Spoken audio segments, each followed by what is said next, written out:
Muy buenas noches, amigos del Club Cuántico, bienvenidos a un nuevo programa. Estamos nuevamente desde Radio Universitaria FM para llevarles un nuevo espacio de conversación. Hola Ingrid, amigo del Club Cuántico, efectivamente para hablar de ciencia, tecnología y mucho más. Y hoy vamos a conversar con ustedes sobre un evento en el que tuviste la oportunidad de participar el pasado mes de agosto. Sí, tuvimos la oportunidad de participar el pasado mes de agosto en República Checa. Así es, el CEL MPST, que es uno de los congresos de filosofía de la ciencia más grande del mundo, sino el más grande, cada 4 años.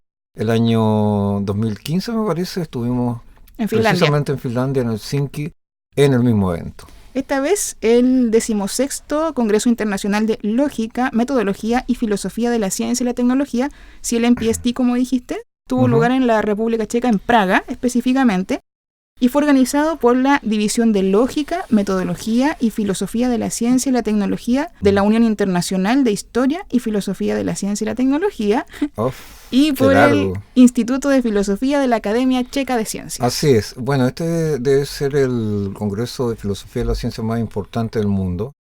Sobre 800 postulaciones. 885 postulaciones.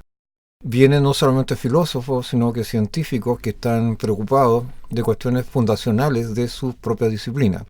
Ese es el objeto, es tener un diálogo entre la filosofía y las ciencias duras, la biología, las matemáticas, etc. Porque hubo 185 sesiones, si mal no recuerdo, y que estaban abocadas a los más variados temas de filosofía. Filosofía del Big Data, de la computación, de la lógica, de la historia. Hubo muchos simposios especializados también. También los hubo, y en el caso nuestro hubo varios de física, que es una disciplina que tiene que estar en este tipo de congresos. Se habló de relatividad, de mecánica cuántica, de mecánica estadística, de ciencia y comunicación, fake news. Así es. Todo tipo de temas que tienen que ver y están relacionados con la ciencia fueron tratados en este congreso. Además es una buena forma de actualizar conocimientos, de conversar con colegas científicos y con filósofos que están interesados en aquellas cuestiones, como te dije, fundacionales de la disciplina en las que nosotros trabajamos. ¿Y te parece que conversemos un poquito sobre un simposio bien interesante sobre partículas al que asistimos, cierto? Sí, hubo varias charlas en este simposio. Fíjate que hay una que a mí particularmente me gustó, que tenía que ver con el bosón de Higgs y sobre los métodos experimentales que permitieron captar o demostrar dentro de la teoría de la física elemental de partículas, es la teoría estándar, así se denomina, estos objetos físicos. ¿Por qué es importante el Congreso? Y la quiero contextualizar, porque hay una cuestión, voy a hacer lo más simple posible, epistemológica y ontológica, como hablan los filósofos. Ontológica tiene que ver con la existencia de los objetos que nosotros observamos. Entonces es importante saber si ese era o no, en el caso específico que estoy mencionando, el bosón de Higgs. Y la otra cuestión epistemológica que tiene que ver con los métodos que tú usas para adquirir conocimiento en estos ámbitos. Entonces, estas dos cuestiones, por ejemplo, en este caso estaban involucradas.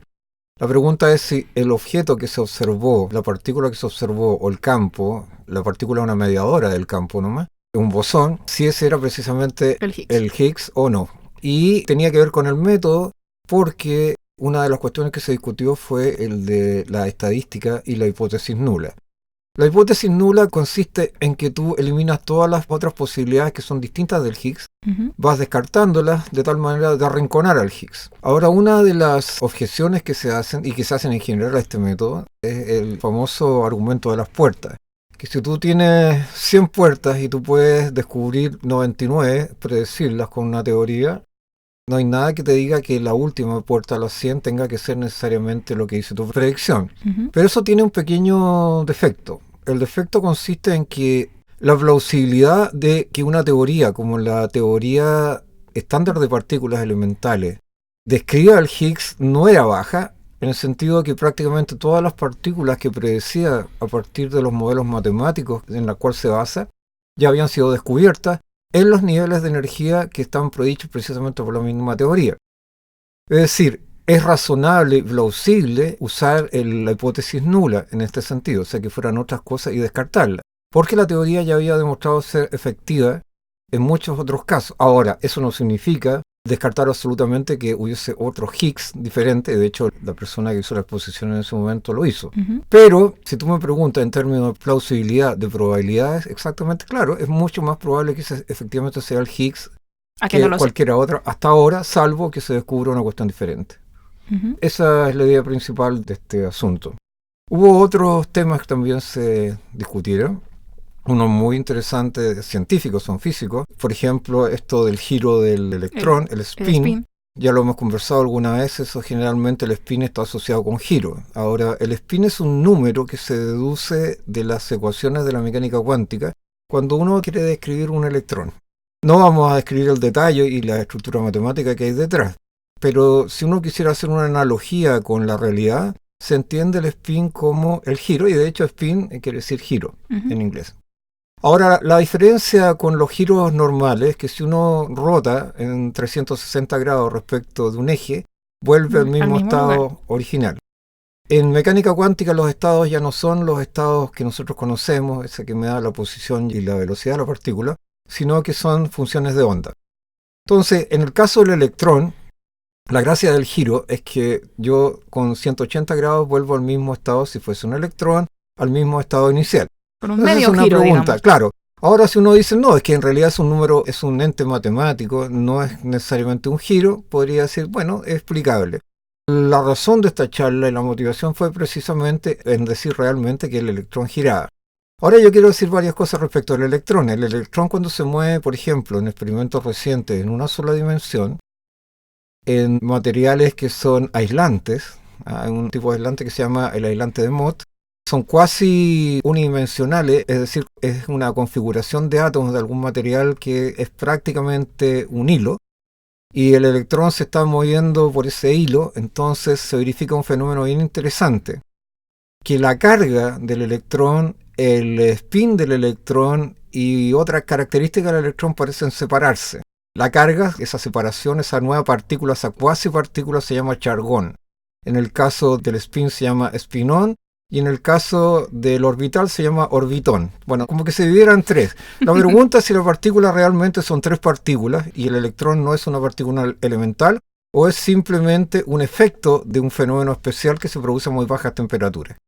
Entonces, ahí está el problema ontológico. Es decir, ¿esto se trata de un electrón o esta es una estructura aparte del electrón? Estas tres condiciones, el spinón, el chargón y el orbitón, no existen fuera del material. Es decir, el fenómeno se produce solamente cuando el electrón está transitando por este material aislante. Bueno, una pregunta similar también se hizo este investigador y se preguntó a sí mismo si este spinum medio en realidad representaba giro o no representaba giro, y la respuesta fue afirmativa. No vamos a explicar exactamente cuáles son los mecanismos matemáticos mediante los cuales esto se demuestra, pero resultaron muy interesantes. Y una cuestión más interesante todavía fue una frase que recuerdo del mismo investigador, del mismo científico, y es que en realidad uno no debe rechazar a priori los resultados de los modelos matemáticos, más bien es la física la que debe demostrar que el modelo matemático está errado. Y eso es una cuestión desde el punto de vista epistemológico muy importante.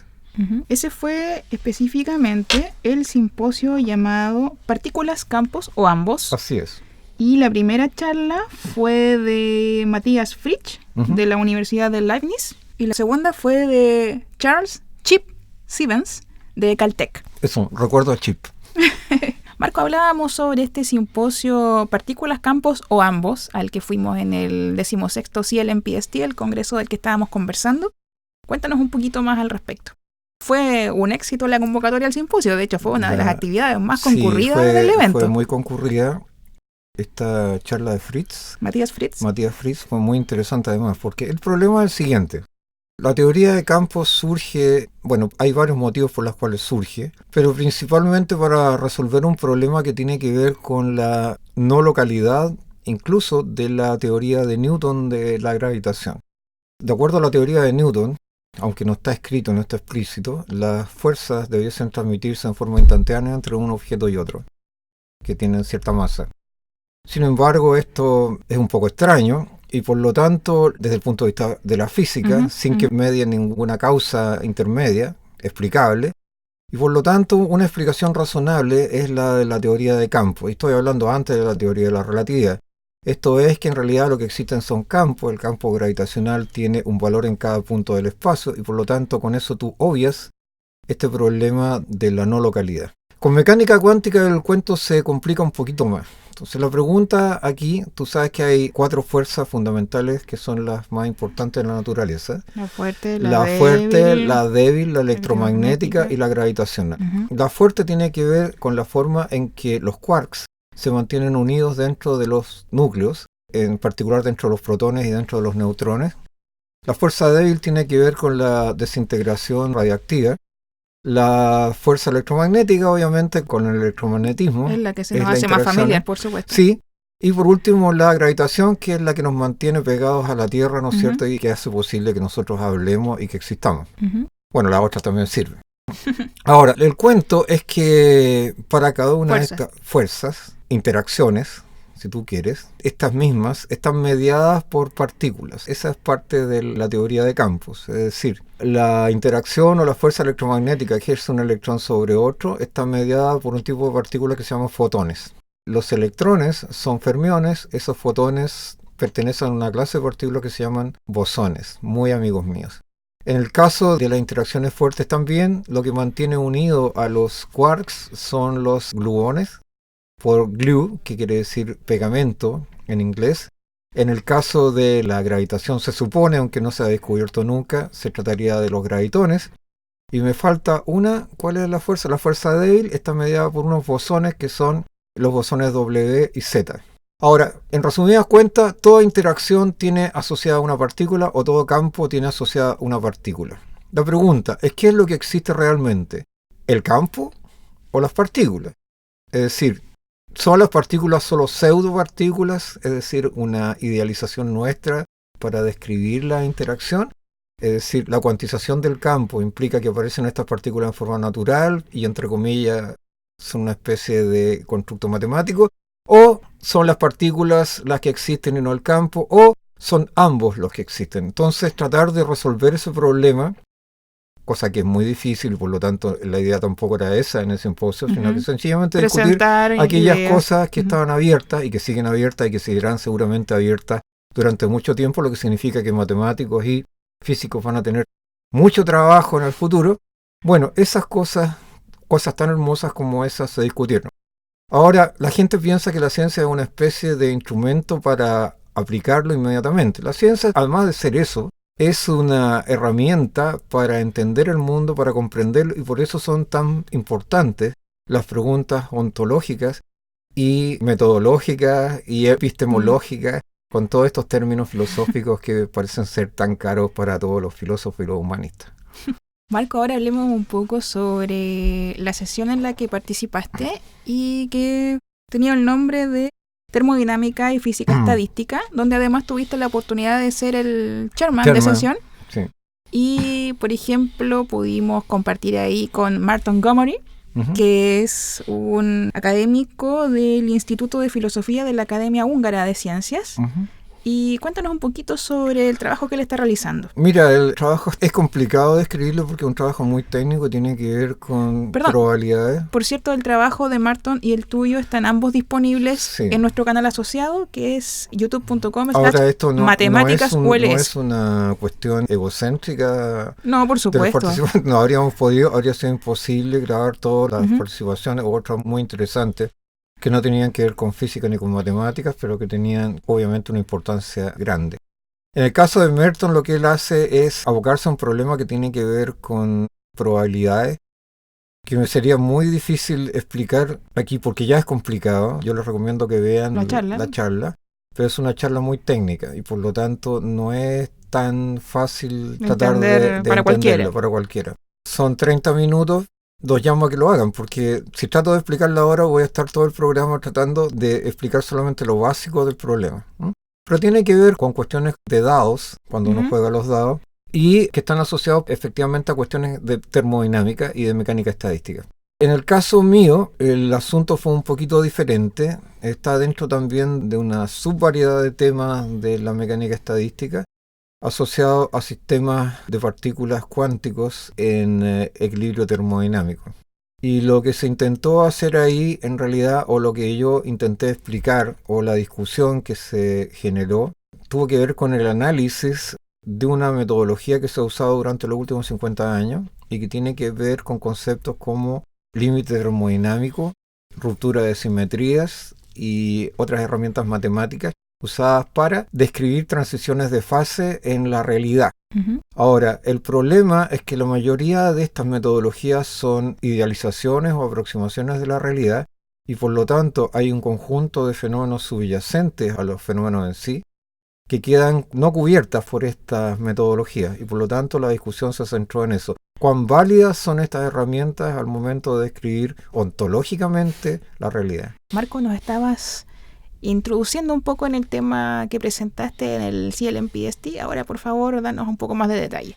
Sí, bueno, el asunto fue muy simple y tiene que ver también con un trabajo que hicimos con una exalumna de posgrado que ya recibió su grado. Y es académica del Departamento de Matemáticas, que es Rosana Tavilo, y que tiene que ver precisamente con lo que te dije hace unos instantes. Y es que en un fenómeno muy específico, voy a restringir el problema a un fenómeno específico, este de las transiciones de fase, y un tema que yo he trabajado durante muchos años desde el punto de vista matemático, con distintas técnicas, y que es el de la condensación de bosones en un tipo de átomos especiales. El fenómeno de más o menos el año 95 fue descubierto, entre comillas, usando métodos de enfriamiento. Consiste en que si tú enfrías un racimo de átomos, un grupo de átomos a temperaturas muy bajas, cerca del cero absoluto, la mayoría o un porcentaje importante de esos átomos, comparados con el volumen en donde están encerrados, quedan asimilados al estado fundamental, es decir, al estado que tiene mínima energía. Y eso tiene manifestaciones macroscópicas. Los fenómenos cuánticos no tienen por qué tener manifestaciones macroscópicas. No los vemos, imagínate que son cosas que ocurren a 10 elevado a la menos 16 centímetros, y por lo tanto son absolutamente inaccesibles a nuestro sentido y muy difíciles de detectar desde el punto de vista experimental. Con algunas pequeñas excepciones como sí, pero estos sí se ven, estos entre comillas, sí se puede experimentar con ellos y es como si se comportaran como una partícula macroscópica. Eso es fundamentalmente lo importante y están asociados a algunos fenómenos como la superfluidez en el caso del helio y como la superconductividad en el caso electrónico. El problema con estas transiciones es que la cantidad de átomos que hay encerrada o que está confinada para hacer los experimentos es una cantidad finita. Y la teoría construida desde los años 30 en adelante en mecánica cuántica tiene que ver con sistemas infinitos de partículas. Entonces, las transiciones se identifican con singularidades en funciones termodinámicas. Pero si uno trata sistemas finitos, esas singularidades en esas funciones termodinámicas no existen. Entonces la pregunta es, ¿nuestros modelos están representando realmente lo que es el fenómeno físico o sencillamente se trata de una buena aproximación? El problema se vuelve más grave porque hay un famoso teorema de Nether, Emily, que demuestra que todos estos fenómenos físicos debiesen ir acompañados de la ruptura de una simetría del sistema. Es decir, un sistema pasa de una simetría más baja a una más alta o viceversa cuando se produce la transición. Eso tiene que ver con grupos de transformación, es un problema matemático, pero en esencial es eso. Es decir, no es lo mismo las simetrías que están asociadas al hielo que las que están asociadas al agua como líquido, ni tampoco al agua como gas. Es más simétrico si uno lo mira solamente desde el punto de vista del sentido común. Tiene más simetría el hielo que las otras. Son más desordenadas, si ustedes quieren, las partículas. El otro está como más compacto, para entenderlo fácilmente. Bueno, pero en la teoría eso solo se puede producir en el límite cuando tengo infinitas partículas. Entonces la pregunta es, si no tengo infinitas partículas, ¿qué es lo que estoy viendo cuando estoy experimentando con estos átomos? Son átomos de ruidio a bajas temperaturas. ¿Es la condensación que yo había predicho o es una cosa diferente? Entonces hay todo un aparataje matemático y una estructura para asociar, en el caso de los sistemas infinitos, la ruptura de simetría con la transición de fase, con la aparición del condensado. Sin embargo, cuando uno mira el condensado en el experimento, no ve ninguna ruptura de simetría y tampoco tiene infinitas partículas. Hay cantidades que no se conservan y que no debiesen conservarse y sin embargo, en el caso del experimento se conservan como el número total de partículas, como te dije. Entonces nosotros descubrimos con Rosana que en realidad uno podría aproximar esos modelos que uno tiene en el infinito abajo sin necesidad de que haya ruptura de simetría y tratar de describir el problema sin ese argumento adicional. Eso es interesante epistemológicamente por el método y es interesante también ontológicamente por lo que es en realidad la condensación y cómo debiese definirse el fenómeno. Es probable que el fenómeno no exista tal cual nosotros lo describimos o lo presumimos a partir de la teoría, sino que exista de una manera diferente y entonces hay que readecuar la teoría que nosotros tenemos a la realidad, no al revés. O sea, fue un buen estándar la teoría, esto de pasar al infinito, como sugerencia para los experimentos. El fenómeno apareció, pero no describe el fenómeno como tal. Entonces, ahora, ¿qué tenemos que hacer? Bajar de la teoría anterior y reestudiar la teoría y reelaborar las matemáticas que hay detrás para que se adecuen en realidad a lo que está pasando. El problema de mirar las cuestiones del infinito puede traer aparejados muchos problemas, que uno le asocie causas al fenómeno que en realidad son diferentes de las causas efectivas que lo producen, de las causas prácticas. Entonces eso es un problema. Por eso es necesario preguntarse, ¿estoy trabajando correctamente en el escenario correcto? ¿O lo que estoy teniendo es solamente una aproximación? Y si mi idealización finalmente perjudica lo que yo estoy estudiando y no me permite entender exactamente cuál es el fenómeno. Ese es el punto, ese fue el punto principal. Fue bonito porque además al final se produjo un diálogo. Bueno, primero se quedaron todos callados y después fue posible mantener un diálogo con las personas que estaban presentes, muy interesante, muy rico. Y después de terminada incluso la exposición, también hubo un diálogo interesante con alumnos de posgrado, sí, que trataron de inquirir más información acerca del mismo trabajo. Y una cuestión muy interesante, en las conversaciones aparece inmediatamente, uno piensa que el físico solamente se preocupa de la cuestión inmediata sin preguntarse muchas cosas. Y una de las cuestiones que dijeron inmediatamente, no, pues si nosotros estamos interesados precisamente no solamente en la cuestión matemática, ni formal, ni que nos entregue el buen resultado, como uno les dice a los alumnos cuando tienen las pruebas, sino que tengo que saber algo más del fenómeno. O sea, mis métodos tienen que explicar el fenómeno, o yo por lo menos tengo que hacer un esfuerzo por entenderlo.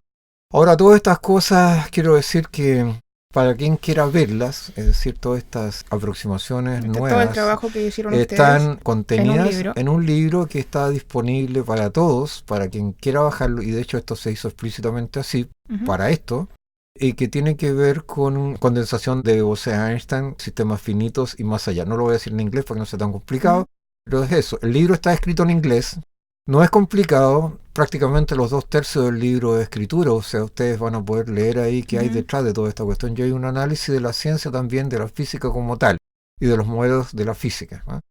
Quizás, no sé si es una nueva percepción de lo que debe ser la física, pero yo creo que es un punto interesante que quisiera compartir con el público. Ahora, ha tenido bastante aceptación, está en ISU, para que lo puedan bajar, como ahí queda además registro. Tiene muchas visitas, es decir, allá hay más de 300 descargas. Perdón, las descargas son directamente de la página web del Departamento de Matemáticas, ahí están disponibles, se puede descargar cuando quieran, usarlo quien quiera. Y en ISO lo pueden leer en la modalidad flipbook, es decir, igual que un librito, cuando vayan en la como micro. Una revista electrónica. Cuando vayan en la micro, en el auto no, porque van manejando. Si es que no van manejando, lo miran en el celular y lo pueden ir leyendo lentamente.